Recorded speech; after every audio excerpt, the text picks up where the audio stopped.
This skull has what, 8,601 diamonds in it. So how much was it? Hopefully it's not about money at the end of the day. Tell us about the skull. How much have you spent? What's the retail value of this one? And you confirm it's the most expensive ever work by a living artist? I don't know. Did you pay for all the diamonds then? Is it true that you sold it for £50 million? So let's talk about £14 million worth of diamonds and platinum. Is there anything in your mind that makes you think that there's something obscene about that? I think inherent in every artwork or everything you do, there's a reason. There's something that makes sense. It all comes out of the idea of what the idea is. And what does it mean? How do you say I love you with objects instead of words or actions? I mean, I think that's what art is.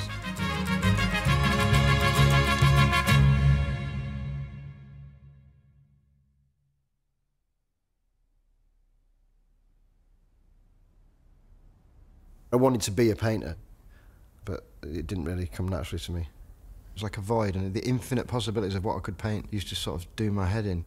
I want a figure here, or I want a car here, or I want some trees here, and then the infinite possibilities of which car, which trees, which person, how big they should be. I just used to get lost, so I spent a lot of time sitting in front of a blank canvas and not doing anything.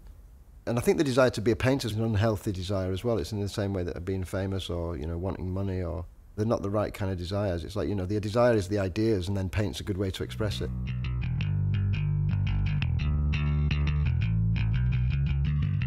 I moved into a house with some friends in London because I didn't know what I was doing then. They'd all got into art school, so I moved into a house with them and I got a job as a labourer. I'd run out of money, I think, and I just went for this one job. And the guy said to me, "What's your name?" And I said, "Damien." He went, "Have you got any middle names? I'm not calling you that." And I went, "Steve." And he went, "Steve, start on Monday." And they called me Steve for like 2 or 3 years. Then I remember I was sat with this guy called Ricky, who was a plasterer. He had one big strong arm and he'd spit. And he was eating a cold, stuffed ox heart for his lunch, and he was biting it like an apple. I sat around and I was just thinking, I'm not like these guys. I'm an artist and I need to sort of get into it. And then I just left. And then I moved into a studio in White Hart Lane, a squat, and I was living there with some mates. Well, I was trying to paint in the bedroom, and I thought that was my plan to go to college. In my bedroom, I could hear a guy who lived next door, and I could hear him through the wall. I found out later he was called Mr. Barnes, but at the time I didn't know what he was called. And then I started realising that he was one of those guys that went round with a shopping trolley and the bags, and he'd collect things, he didn't bring them back, so he was like a hoarder. I stopped hearing him, and then after I didn't hear him for about a week, I got my friends and I said, "Look, come on, let's go and have a look." So we went in and kicked both doors down. When we first went in, it was like the whole room was just filled with stuff, and it had become an object, it had become a thing, and it was like there was only a little walkway through both rooms to just get round there, and the rest of it was just piled to the ceiling. Slowly over, I think it was a period of only about 2 weeks, I started excavating, was the only word to describe it really, all his stuff. I mean, it's probably the single most influential thing that happened to me, more than an artist really, because I think I worked out the dates of it. It was like 60 years of this guy's existence in one room.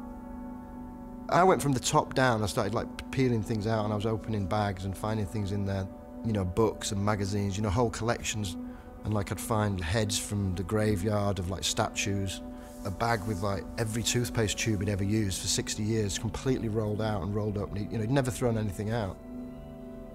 I started taking things back to my studio, things that I liked, and I started making little collages and using the paint that I'd already got, to kind of make them my own. From being sat in a studio and not knowing what to do, I became really productive. It was like fire, it just caught fire, really. These collages, I was painting on them, so they were like paintings, they were like sculptures, and they sort of bridged the gap, they were everything. They were, I couldn't say I'm a painter or I'm a sculptor. And then I saw Goldsmiths was the only course at the time where they didn't differentiate, they just had an art course. Every other college, you had to choose painting or sculpture. So I've made a decision, I don't just want to go to art school, I want to go to Goldsmiths.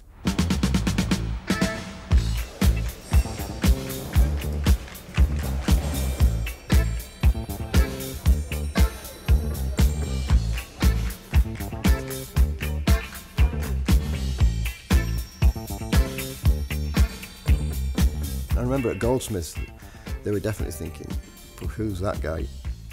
Like Gary Hume was in the year above me, and he was like making these, what I thought were great paintings of hospital doors. And I was painting pans, the gloss paint. I'd come from Leeds where abstract expressionism was everything. And it's all about feelings. You don't have to communicate, you don't have to put it into words, you just go, it's how I feel today and I'm just going to express that and have a few beers. But then, when we got to Goldsmiths, the whole teaching thing, you had to justify everything you were doing. You're much more aggressive with the way you're using paint. I think, you know, what was fashionable in art was definitely conceptualism and minimalism at that time. Minimalism is like science, you know. You've got order and you've got disorder, so disorder was the kind of abstract expressionism stuff, and minimalism was like the order. And it was just this sort of perfect thing, you know. And then the basic thing about conceptual art is that the art doesn't exist in the object itself, it exists in the mind of the viewer. The art becomes just a trigger to set something off, which is the art, which is the conceptual art. And there was a lot of conceptual artists teaching there, you know, like Michael Craig Martin. And he made this great piece, which is called An Oak Tree, which is a glass of water on a shelf, and it's got a text with it that says it's not a glass of water, it is actually an oak tree, and it's not a representation, it's nothing else. I mean, I kind of fell in love with conceptualism, conceptual art. I got seduced by all that. And I realised that my work was in the past, you know what I mean? I was making like collages like Kurt Schwitters, thinking I was changing the world, and I wasn't. And then I realised, oh my God, I've been walking with my head on the ground looking for little bits of wood, trying to make comment about the world. When you look at the world and it's like advertising, TV, and it's all up there, you know, so I was missing all that by looking at the floor.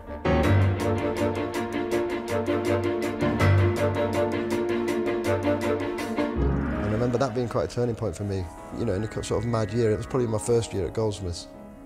The sort of first breakthrough ever was the spot paintings, really, where I totally did away with the past and arrived somewhere, and it sort of meant I could begin.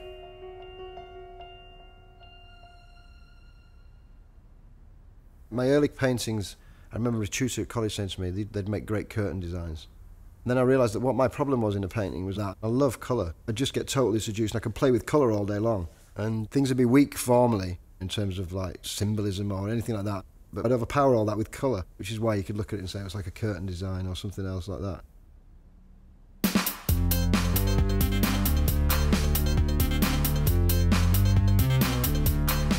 I always think there's an infinite number of ways to get to the same point, and for me it's about language, so it's about how can you communicate this idea to somebody, and the idea is intangible always. So the spot paintings, I just created that structure with equal gaps to spots endlessly in a few different sizes, and then I could just play with those colours in any arrangement that I wanted. So it just freed me up from all that other stuff. I didn't need any symbolism, I didn't need any metaphor, I didn't need anything beyond that. I could just do that endlessly. And it was just, and that was, in my mind, was like an imaginary painter, like a conceptual painter who existed, but almost like a machine.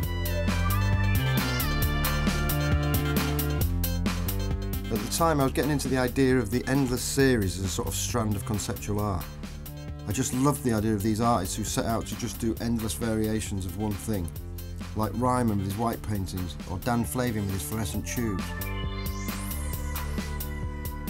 Sol LeWitt was the other one.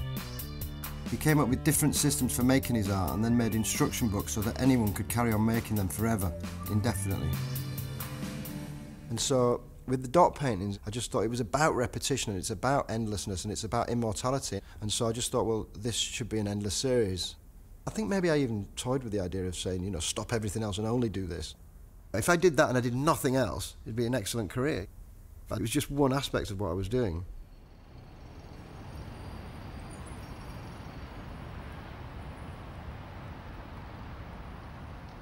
I was working at Anthony Doffer Gallery, got like a job 3 days a week, you know, working in the back room with great art. And it just dawned on me that what was happening at Goldsmiths, a lot of artists' work there was on a level that it would stand up next to this great art in the gallery. And then I started thinking, well, there's no way that, you know, that this amount of people are going to be incorporated into the art world the way it was. There's only a few galleries. I should just do a show.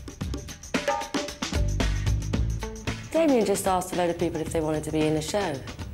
But it wasn't just being in a show, it was also whether you want to muck in and sort out this building and get the whole thing together, so it was quite a joint. Everyone had to pitch in with that.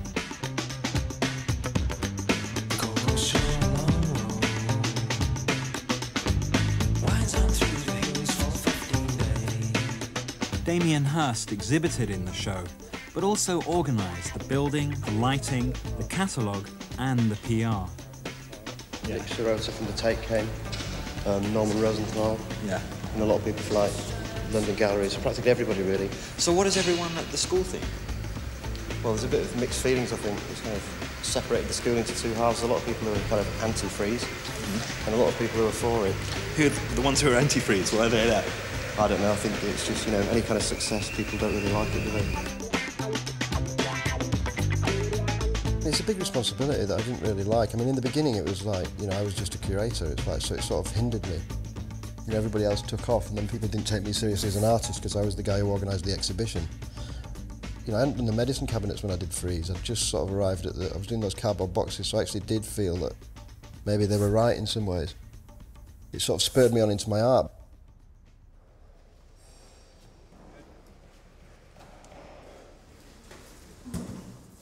I built my first medicine cabinet in the kitchen based on a cabinet I'd liked in a pharmacy or something. I'd looked in the chemist and thought, I want that and I want to be able to put that in a gallery. But I didn't have the guts to just put it in the gallery. But then I saw Jeff Koons Hoover pieces and then I went, oh my God, you can just take it and put it in the gallery. I didn't realise, I thought I had to do something to it in order to make it my own. And then I realised you didn't.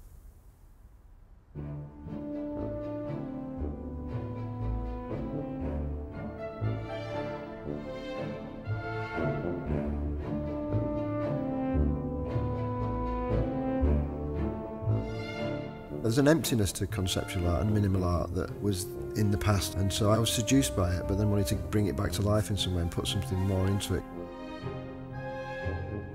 The thing that kept going through my head was it has to be about something, it has to be about something, and something you can explain to the builders I used to work with and the guys I grew up in Leeds with.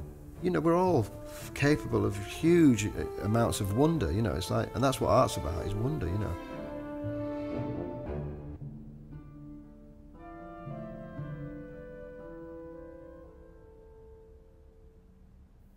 I wanted to create something which was a life cycle, and then I remember thinking that flies are like little black dots. I remember watching a fly flying around and thinking that that's great futurist sculpture. You could create this moving spatial thing. But then I worked out, and what I'll do is I'll have a whole life cycle with flies where they live, they die, they get killed. And then once I had that idea, then I had no idea how to construct it or anything. I just knew that's what I wanted. Because I had such a lack of money, I spent a lot of time working on it. I remember when I first worked it out and did the sums for what it was going to cost to make it, I missed off the bolts, the nuts and bolts, and then the nuts and bolts were like a fortune. And I was like, oh God, why didn't I think of the nuts and bolts?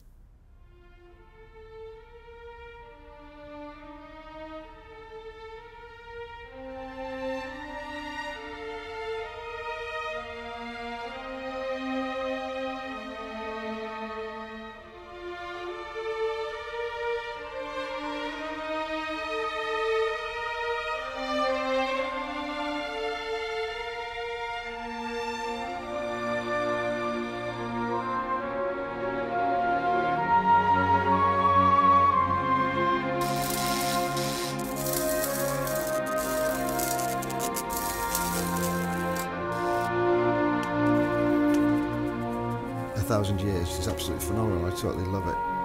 It's like a one-off, really, is that piece. I'd love to be the kind of artist that just made 70 or 80 pieces like that all my life and that was it. You know, I didn't do any of the other stuff. But I think that's not the point. You've got this journey, and it's not about pulling it off every time. And you know, that's what's exciting, really.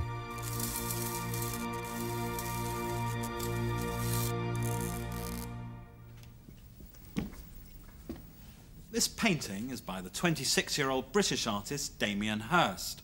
Entitled Arbai, it is one of a series of such works that Hirst has produced over the last couple of years.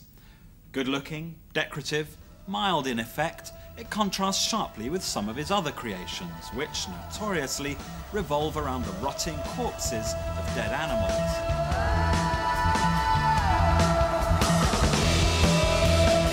We're living in really exciting times. I remember thinking you can do what you want, you know, you can invent the future.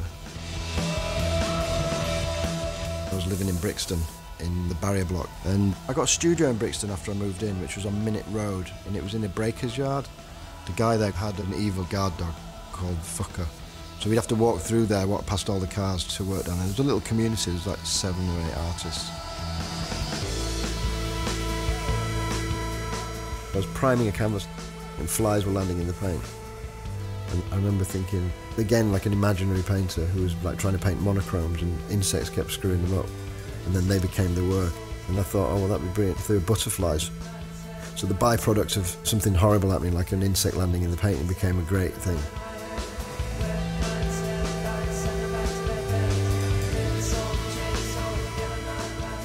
And they're supposed to look like monochrome paintings that got screwed up by butterflies landing in them when they were wet. After I thought about that, I thought, well, actually, if you could have a canvas where the butterflies grew on the paintings and flew off them, it'd be like total three-dimensional painting, like this kind of beauty leaving the surface of the painting and inhabiting the room and inhabiting the space, which is kind of what you wanted art to do. Paintings that came to life.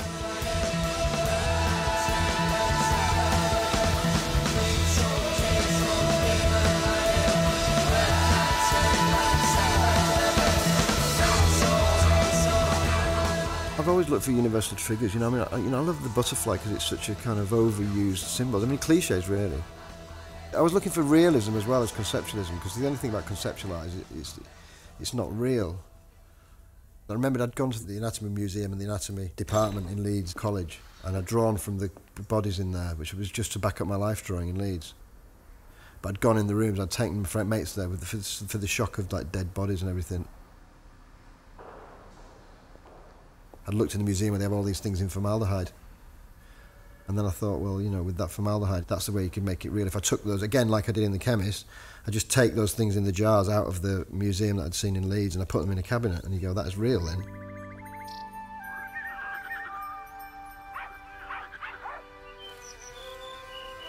The first thing I made was a fish piece. That was kind of great because they were in their own environment, so it was sort of believable.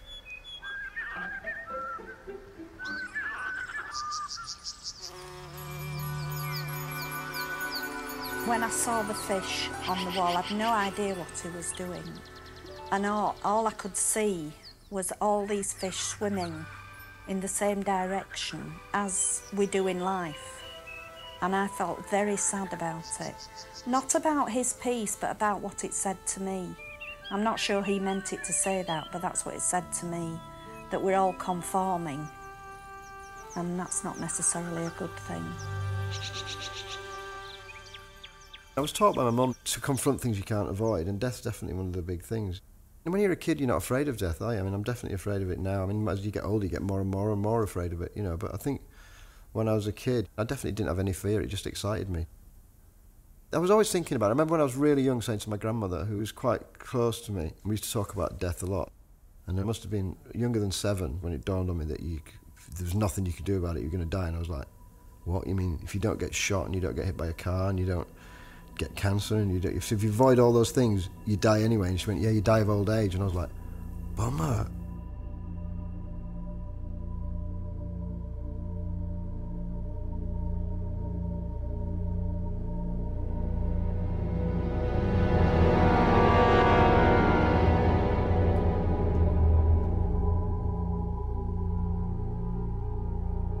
The shark, that was quite an early idea. It was a mad idea, but I just thought, it's got to be big enough to eat you, and it definitely came out of Jaws, watching Jaws, you know, when I was a kid. I think I'd worked out it was going to cost £25,000 or something to fabricate it. And I remember saying to, like, you know, friends at college that I want to get a shark in a gallery big enough to eat you and put it in a tank, and they just laughed, you know. It seemed like a stupid idea. But once you get over that and you go, okay, look, I know it's a stupid idea, but let's just look at the logistics of it. It's like, where'd you get the shark? How much is the tank? How do you build the tank? Where do you get the glass? How much is the glass? So I'd worked all that out in drawings, on fag packets, on beer mats, and then Saatchi commissioned it. I found the shark by looking at the atlas around the Australian Bight and where the sharks live. And I phoned up all the post offices around there and asked them to put a poster up with my phone number on it saying shark wanted. And the phone rang for 2 weeks in the middle of the night. And that's how we found the guy who caught the shark.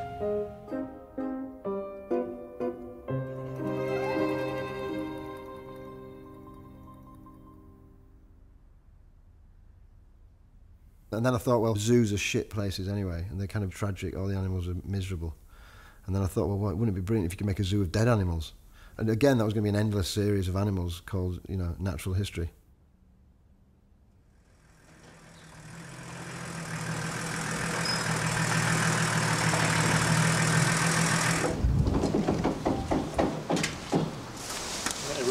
tired of these. That's freezing. The cutting, I think that was still to do with minimalism. You know, it worked for me with the spots to take that kind of organic craziness of painting, you know, that I couldn't control and putting it into a controlled, minimal structure like that. So then to cut something in half, it's an organic chaos, but once you cut it in half, it has this, it's this scientific way of looking at it. It's like a way to explain something. It's trying to rot and we're not going to let it.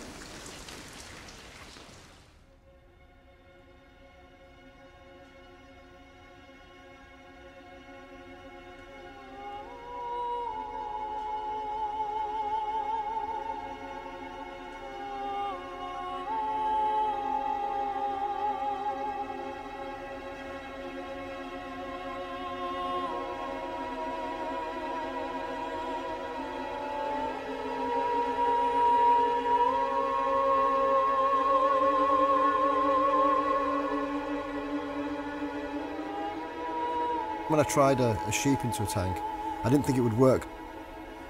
But it actually did something else, and it had a tragedy and a tranquility to it. It just changed it from almost from being dead to back to being alive. It made you have sympathy for it in some way, or some sort of understanding, which I didn't expect.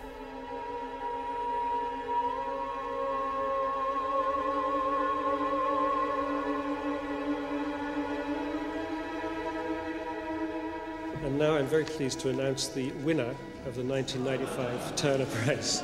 And the winner is Damien Hirst.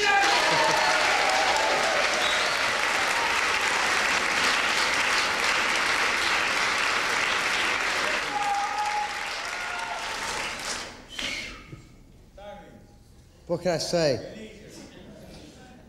It's amazing what you can do with an E&A level art, a twisted imagination and a chainsaw. I want to thank my girlfriend, who we had a baby together this year, which is the most wonderful thing I've ever been involved in creating. Thanks.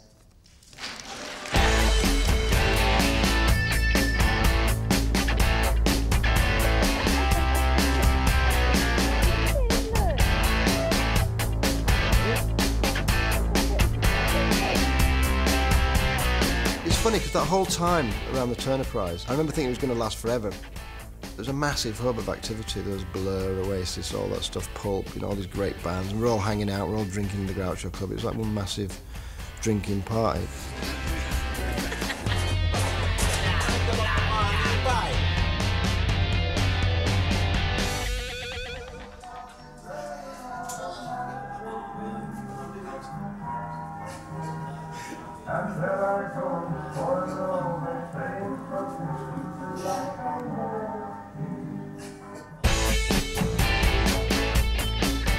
By then I'd expanded the studio in Brixton, and I'd got Hugh Allen and Rachel Howard and my girlfriend Maya helping me make the art and do all the spot paintings. The thing is, the conceptual side of it is an endless series of endless spots, but the reality of it is all these kind of dramatic different objects. It's the same with all the series, really. Natural history, the cabinets. The hand of the artist was definitely not important. I felt much more like an architect who was designing these things. I don't think there's a big difference in how you make the art. I've made some very dark pieces when I've been surrounded by people, and through making, you know, very personal pieces using assistants. Yeah, all right. Oh, that's great. That's great. Oh, that's fab. That's really fabulous. Get through to all those millions who are admiring you for what you are. Do you think people take me seriously as an artist like that? Oh, I think so. Are dealers bringing their percentages down when they try and get you for shows? They're not now. I mean, I do it the other way. I just make sure that I get, that if it's 50-50, which is what it is in art, then that my dealer does a hell of a lot of work for me. The other temptation is the big fish will say, if you pay this percentage, I'm the kind of dealer that can get you in museums. So that's really what you're paying me for. Yeah, but museums are for dead artists, though, aren't they, anyway? Come on. I hate them, I avoid it. There's so many young artists that they'd still love a piece in the Tate, they'd still love a piece in the It's great to have a piece in the Tate, but a show in the Tate is not necessarily that great.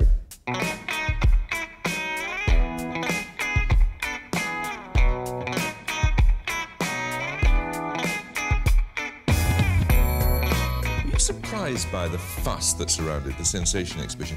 Not really. I mean, I think art's popular. You know, I mean, there's a lot of good art going on in England. I mean, that's what I got from the Sensation show. You go around there and you read all this stuff, but when you actually go around it, you look at it and you think, God, you know, these people are having a great time. I suppose it happened with punk in '77. You know, the Sex Pistols got to #1. I remember that was the first thing that made me realise you can change the world. I went to art school and into London with that kind of mentality. I just wanted things that you couldn't avoid. Whether you liked them or not, it didn't really matter. It was just like you couldn't get them out of your head. And then Sensation was the culmination of all that, because it was like, you know, Saatchi just took all those things and put them all in one space in the Royal Academy, which was like, oh my God, you know, it's the Queen's. Because I was too young to be a punk, it was like my punk moment, really.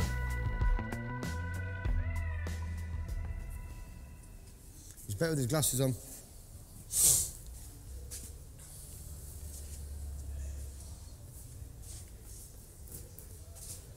You know, when I started off, I said I don't give a fuck about money because I didn't have any. Everybody who doesn't have money says that, but then you get to a point where if you start to make money, then you do give a fuck about it. There's not an extra piece for this, is there? You didn't see anything anywhere? But as an artist, you make art from what's around you. You know, it's like when you've got money around you, you can have bigger and better, stronger ideas. I put into production some more expensive things, really, on my terms, with my money. You just had a lot more control. Like making him to a large size like that. It was about making viewers feel like a child again. So I put that into production, and I didn't have to go to anybody else for money. Like the Saatchi thing was always difficult. I remember being in the gallery, and I put the shark one way when Saatchi did it, and I came in and he moved it back the other way. And he was paying for it, so it went the way he wanted, and that really annoyed me. So I thought, I mean, I sort of said to myself, you know, I really want to avoid commissions wherever possible after that. So to make him, I went into the foundry with a child's toy, one of Connor's toys, and said, I want to make this massive. I think I'd worked out it was going to cost maybe 100 grand, which was a hell of a lot of money at the time. You know, I mean, you could buy a street where I grew up for that kind of money, so it was pretty intimidating. And then with that child's toy, it becomes like monolithic in an old sort of tradition of bronze works, but then I put a skin on it which made it look like plastic. It just seemed to, you know, sort of throw you in a way.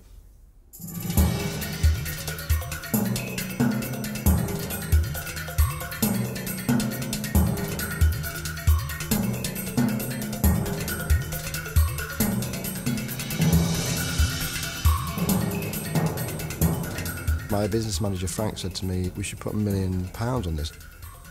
I was like, you know, I got worried at that point. I remember thinking it wasn't worth it, because it was just too much money, you know.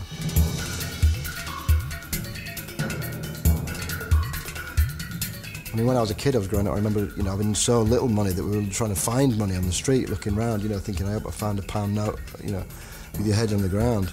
And then we got £1 million for it. I remember thinking, this is mental, you know, this sort of area that we're in.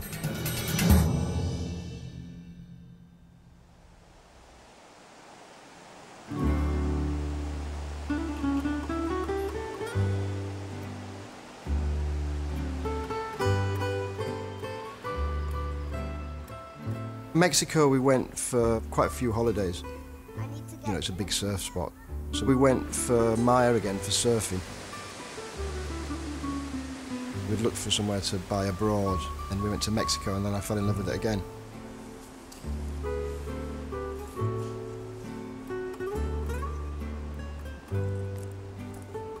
I've always made artwork that's about death, which has always sort of felt to me like it was about life, but people, you know, I remember people sort of thinking I was a bit morbid and had a sort of fascination with it. And then in Mexico, I just found that brilliant way that they deal with death. It's so brutal, they've got such a brutal historic past, you know, with such bloodshed with the Mayans and the Aztecs and the Christianity, that they managed to make their mascot or cultural identity death, you know, which is like a celebration of death. In England, you know, we sort of sweep it under the carpet, and it's very difficult to deal with it, and people don't like to talk about it, and it's, you know, you don't talk about death, especially at dinner. Whereas in Mexico, they're having picnics in the graveyard, you know, and they seem to walk hand in hand with it, and it seemed healthy, you know.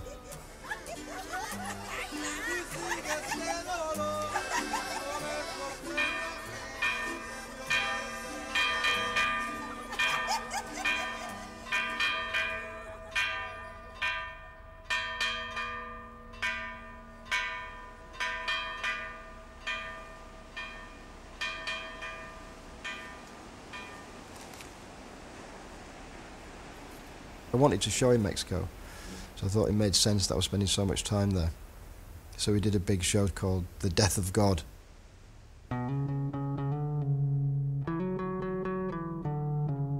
I did the show with Hilario Galguero. I met him out there, and he had me meeting with like the heads of the Catholic Church to warn them that we were going to do this and was it going to be a problem, and they were calling up their more radical factions and saying, leave this guy alone, we're behind him.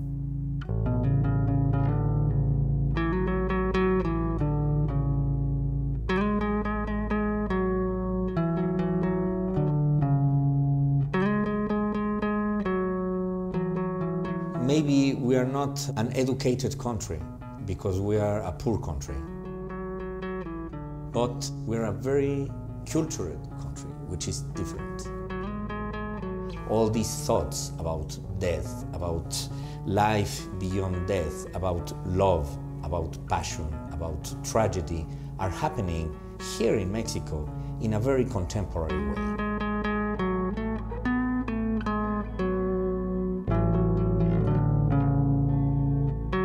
People liked it in Mexico, you know. I mean, I felt right at home there. You can celebrate incredibly bad things. That's the difference between art and life. Art is always optimistic, even if it's about very dark things. And what's not optimistic is not making art. You know, it's that when there's nothing there, that's sad. But as soon as you create art or sing or dance or perform or, you know, do anything, it's always optimistic.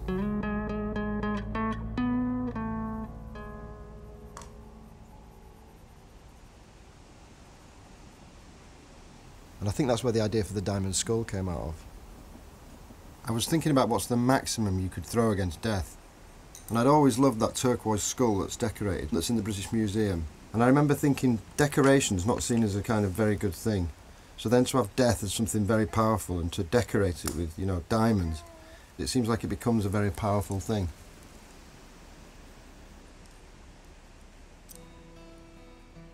I was sort of probably feeling the money piling up, and then I thought, I've got to do something with this money because it's artistic, art-wise, you know, it's like an art material. You know, I've got to treat it like an art material, otherwise it's going to fuck the art up in some way.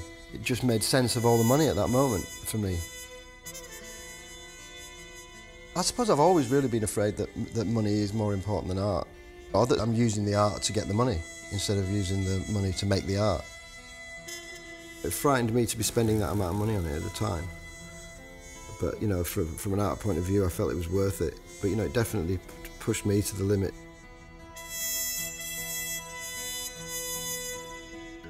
So let's talk about £40 million worth of diamonds and platinum. Is there anything in your mind that makes you think that there's something obscene about that? Hopefully it's not about money at the end of the day. What's the retail value of this one? It's not about money. I mean, I feel happy that the diamond skull exists in the world. Totally, whenever I see it, it just fills me, even as somebody who's made it, with awe and wonder. There's some crazy shit in the world, and that's one of those things.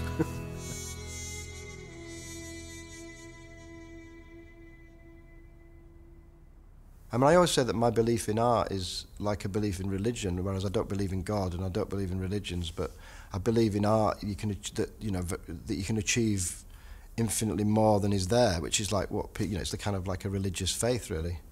I was brought up a Catholic till I was 12, and then my mum and dad got divorced. I never really quite believed it, and I just used to moan and not want to go to church. But, you know, there's very powerful imagery and powerful stories, and a lot of bloodthirsty imagery, and I've always been into all that. I took a lot of the imagery, and I made the piece called The Inescapable Truth, which is a dove in formaldehyde. I mean, a bird in liquid is horrible anyway, but it's hopeful as well. It just says hope, you know. And it seems to me more that the hope is in art and not really in religion or anything religious at all. It just seems that, you know, art can give us hope in some way.